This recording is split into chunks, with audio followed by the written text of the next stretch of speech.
जब भी अपनी मीटिंग में होते हैं तो लगातार एक बात पे बहुत फोकस करते हैं, वो आदत है किताबों को पढ़ना। और किताबों की इम्पोर्टेंस हमारे जीवन में बहुत ज़्यादा है। किताबों की सबसे बेसिक इम्पॉर्टेंट क्या है कि ये हमारे जीवन में जो हमारा खालीपन होता है उसको भरने का काम करती है। तो इसमें से कुछ कहानियाँ हैं जिन्होंने मेरे जीवन पे बहुत प्रभाव डाला है और बहुत मेरी सक्सेस में बहुत अहम रोल निभाया है उन्होंने। तो एक कहानी ये है कि एक योद्धा हैं जापानी, और वो उनकी नई नई शादी होती है और वो अपनी पत्नी के साथ में एक समुद्री यात्रा पे जाते हैं। और एक नाव में जब वो होते हैं तो नाव में और भी लोग होते हैं, बहुत सारे लोग बैठे होते हैं। तो वो नाव पे जब निकलते हैं समुद्री यात्रा पे, तो वो नाव जब समुद्र के बीचों बीच पहुंच जाती है तो उस समुद्र में बीचों बीच पहुंचने के बाद एक बहुत बड़ा तूफान आता है और वो तूफान उस नाव को पूरी तरीके से हिला के रख देता है। जितने भी लोग होते हैं उस नाव के अंदर बैठे हुए वो सब डर जाते हैं। उसमें उनकी पत्नी भी होती है जो बहुत ज़्यादा डर जाती हैं, और पूरा समुद्र जो नाव थी उसके ऊपर एक अलग ही माहौल क्रिएट हो जाता है, एक अलग माहौल बन जाता है, डरा हुआ माहौल बन जाता है। और लेकिन जो योद्धा थे, जापानी योद्धा थे, उनको बिल्कुल भी डर नहीं लग रहा होता। वो एकदम शांत बैठे होते हैं और लोगों को एक हिम्मत दे रहे होते हैं। तो लोगों से पूछते हैं, भाई आपको क्यों डर नहीं लग रहा?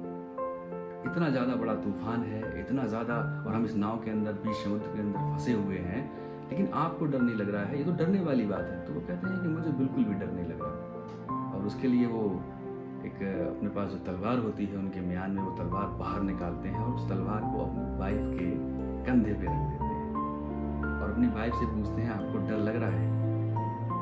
तो उनकी वाइफ मुस्कुराते हुए कहती है, बोली बिल्कुल, मुझे बिल्कुल डर नहीं लग रहा। तो वो कहते हैं कि इस तलवार में इतनी धार है और इस नाव इतना डिसबैलेंस हो रही है कि इस डिसबैलेंस से ही ये तलवार आपके सर को धड़ से अलग कर सकती है। फिर भी उनकी वाइफ मुस्कुराती है और वो कहती हैं कि नहीं, बिल्कुल भी नहीं, मुझे बिल्कुल डर नहीं लग रहा है। तो कहते हैं ऐसा क्यों है? तो वो कहती है कि मुझे आप पर भरोसा है, आप पर विश्वास है कि आप मुझे नहीं मार सकते। तो वो उन लोगों से कहते हैं जो नाव पे होते हैं और अपनी पत्नी से कहते हैं कि इतना ही भरोसा, इतना ही विश्वास मेरा परमपिता परमेश्वर पे है और मैं पूरी तरीके से इस बात को लेकर आश्वस्त हूँ कि वो मेरे साथ कभी भी बुरा नहीं कर सकता, कभी भी मुझे मार नहीं सकता। इस तरीके से तो सब लोग एकदम कॉन्फिडेंट हो जाते हैं। तो साथ ही जो कॉन्फिडेंस लेवल एकदम अप हुआ वहाँ नाव के ऊपर, जितने भी लोग थे डरे हुए थे, एक एग्जाम्पल से वो एक मोटिवेट हो जाते हैं।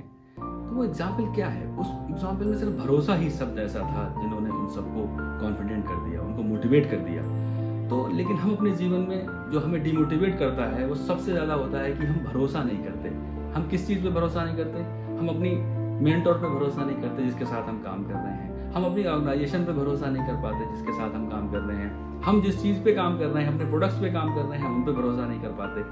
साथियों, मैं आपसे इस बात के लिए कमिटमेंट करता हूँ, आपको सक्सेस होने से कोई नहीं रोक सकता अगर आपने अब इन तीनों चीज़ों पे भरोसा कर लिया। जिस मेंटरशिप में आप काम कर रहे हैं उस मेंटर पर अगर आपने भरोसा कर लिया, आप जिस ऑर्गेनाइजेशन में काम कर रहे हैं उस ऑर्गेनाइजेशन पे आपने भरोसा कर लिया, और आप जिन प्रोडक्ट के साथ मार्केट में जा रहे हैं उन प्रोडक्ट्स पे अगर आपने भरोसा कर लिया, मैं गारंटी देता हूं कि आपको सक्सेसफुल होने से कोई नहीं रोक सकता।